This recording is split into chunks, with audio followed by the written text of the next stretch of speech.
Time truly flies. 14 years have now passed since Akibaranger officially premiered. A series that was short-lived, yet undeniably unique. Although it is not considered an official Sentai series, it still left a strong and lasting impression on tokusatsu fans in general, and especially on long-time viewers of Super Sentai. And welcome to Zenkyatoku. In today's video, I'll be reviewing and sharing my thoughts on Season 1 of the Akibaranger team. Now let's begin. Hikonin Sentai Akibaranger, roughly translated as Unofficial Sentai Akibaranger, is a comedy series produced and distributed by Toei Company. Season 1 of the series aired from April 6th to June 29th, 2012, with only 13 episodes in total, significantly fewer than most other Sentai series. True to its name, Akibaranger is not considered an official Sentai team. Within the overall timeline and history of Super Sentai, Akibaranger is regarded only as a mini-series, created as part of the franchise's 35th anniversary projects. Initially, Toei Company planned to produce a parody series based on Kaizoku Sentai Gokaiga, titled Kaizoku Ban Sentai Gokaiga. However, this project was ultimately replaced by Akibaranger. This also marked the first Super Sentai-related production to be explicitly labeled for an adult audience, as the series contains elements that are not entirely suitable for younger viewers, especially children under the age of 14.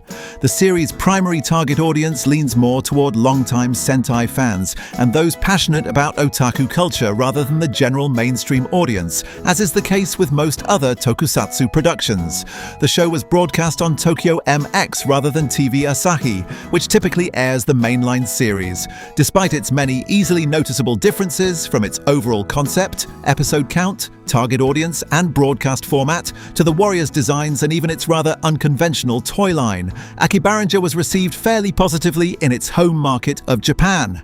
The clearest proof of this is that Toei Company quickly gave the green light for a second season, which premiered just 1 year later. Some fans even jokingly claim that Akibaranger's quality played a significant role in causing a large portion of the Japanese audience to turn away from Tokume Sentai Go Busters.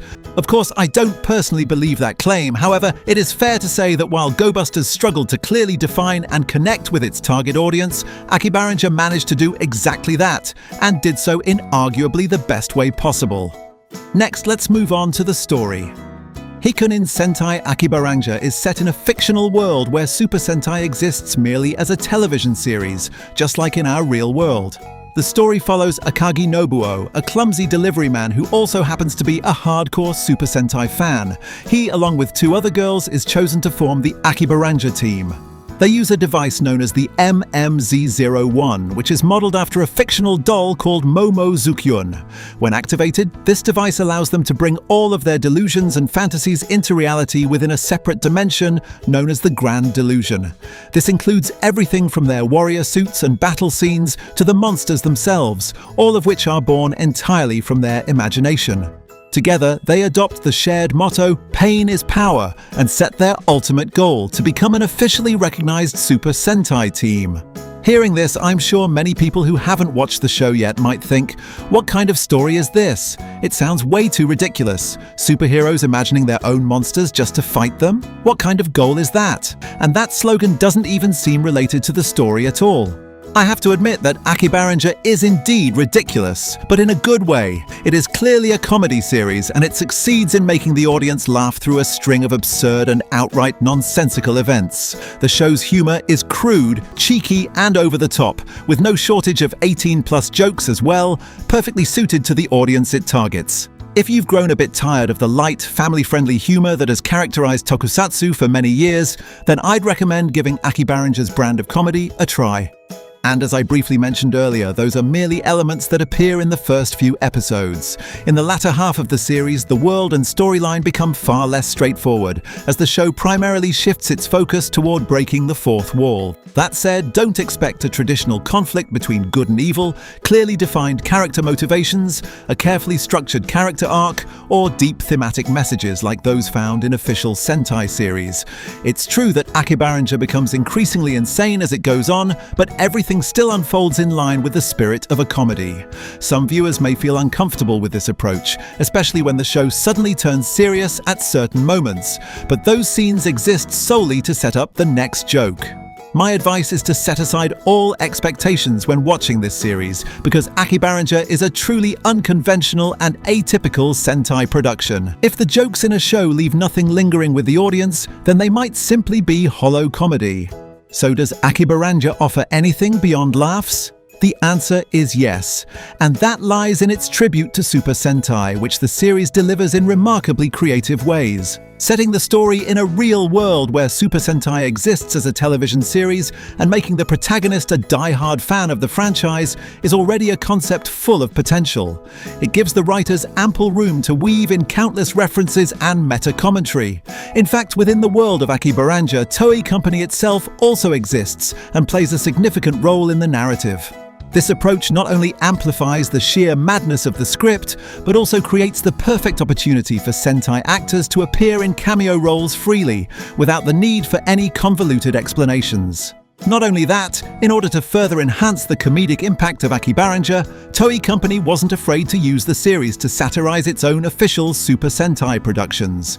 From smaller issues such as the absurdity of certain concepts or the differences between the Showa and Heisei eras, to much larger problems like the franchise's increasingly formulaic motifs and excessive creative interference that affected the quality of some entries, everything was fair game for parody in Akibaranger. Yet none of this makes us resent Super Sentai. On the contrary, it strikes a chord with adult viewers. As we grow older, we begin to notice many of the logical inconsistencies in the superhero shows we watched as children, but they remain joyful memories and an inseparable part of our childhood. To adult audiences, Super Sentai may not be perfect, but it is still incredibly fun. Akibaranger captures and conveys that spirit brilliantly. Next, let's talk about the characters. Akibaranger features a cast that feels both unconventional and familiar at the same time.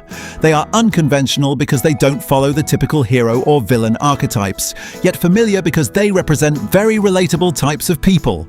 On the protagonist's side, the team leader is Akagi Nobuo, also known as Akiba Red. He's a young man with no stable career, prone to delusions of grandeur, and rather foolish overall. He is also a hardcore fan of Super Sentai, and quite frankly, a top-tier simp. Next is Mitsuki Aoyagi, Akiba Blue. She is an ordinary high school girl whose main reason for joining Akibaranger is to improve her karate skills. Then we have Yuko Yamada, Akiba Yellow. She works as an office employee, is also a cosplayer, and an amateur mangaka who goes by the pen name Yumeria Moegi. Yuko is especially skilled at switching personalities. Whenever she changes costumes, her facial expressions and behavior change along with them. The one thing all three members share is their love for Momo Zukyun, a fictional anime that exists within the series.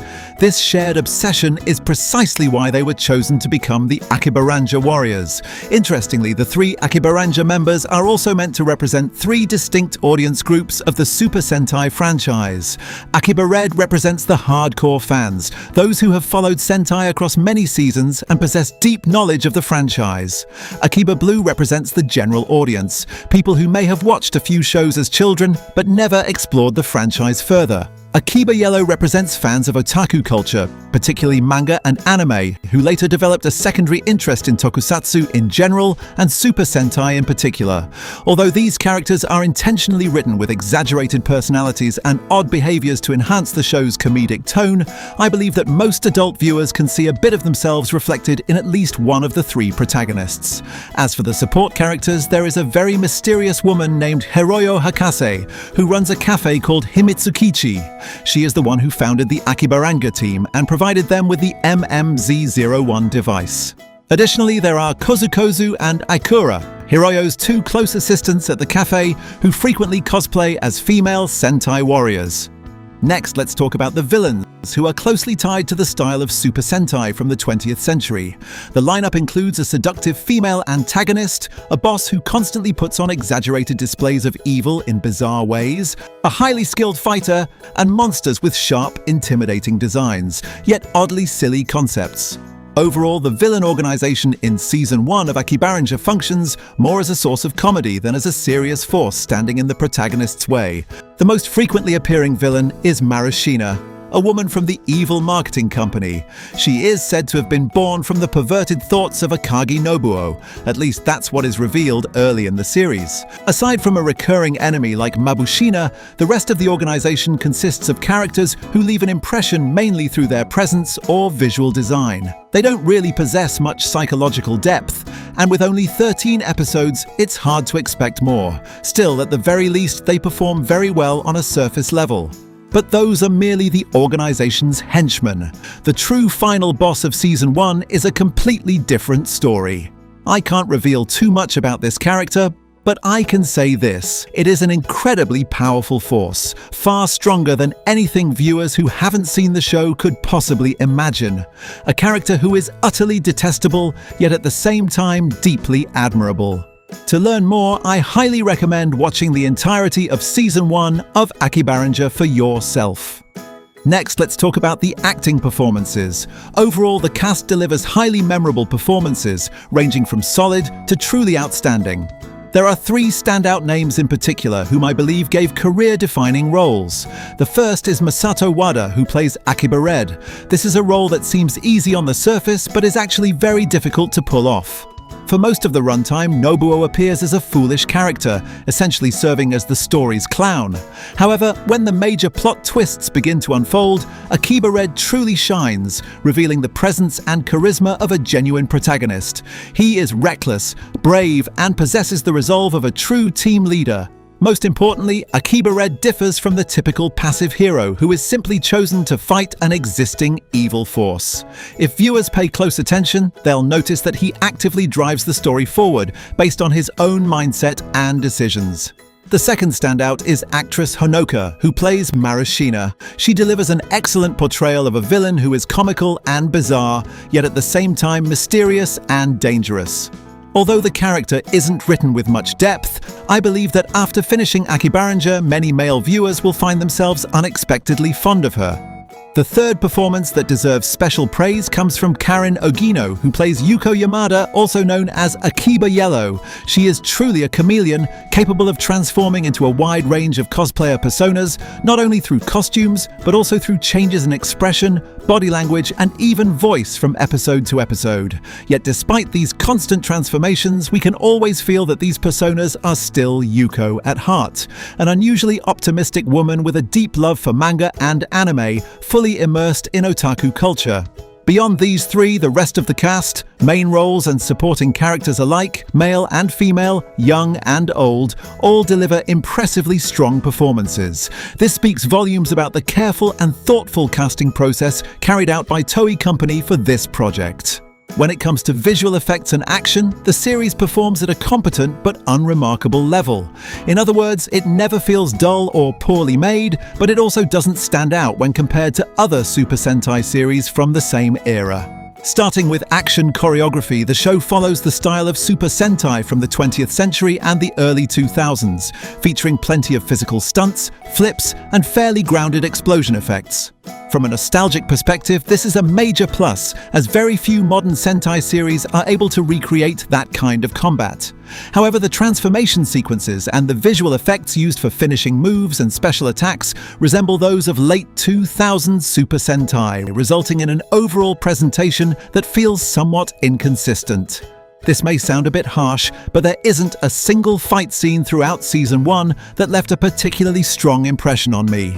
The main reason is that most of the battles are not treated with much seriousness, as they primarily serve the show's comedic tone. As for CGI, the series delivers effects that are fairly solid, and when compared to earlier Sentai productions, they remain at an acceptable level. And of course, it's impossible not to mention the mecha battles. Akibaranger features very few scenes involving giant robots. Part of this is due to the show intentionally limiting action scenes that don't contribute much to the story. Another reason is that the team's only mecha, Machine Itasha, had to be realized entirely through CGI. Because of this, Toei Company put considerable effort into the visual effects to ensure smooth and convincing movement for this transformer-like machine, and the end result is far from disappointing. The music in Akibaranger Season 1 is handled exceptionally well. From the background score to the main theme songs, each track has a distinct identity while still highlighting the show's quirky and unconventional charm. The opening theme in particular stands out. It's cute, catchy, and bursting with energy. In addition, the series makes frequent use of music from official Super Sentai productions, further enhancing its sense of homage and respect for the franchise's legacy. If you're under the age of 14 or simply want to preserve a sense of innocence and purity, then Akibaranger is probably not for you. Likewise, if you're a very serious viewer who can't tolerate prolonged silliness and irreverent humor, then this series may not be your cup of tea either. However, if you don't fall into either of those categories, and you've watched Super Sentai at least once, then I strongly recommend giving Akibaranger Season 1 a try. It won't take up much of your time, as the entire season consists of only 13 episodes.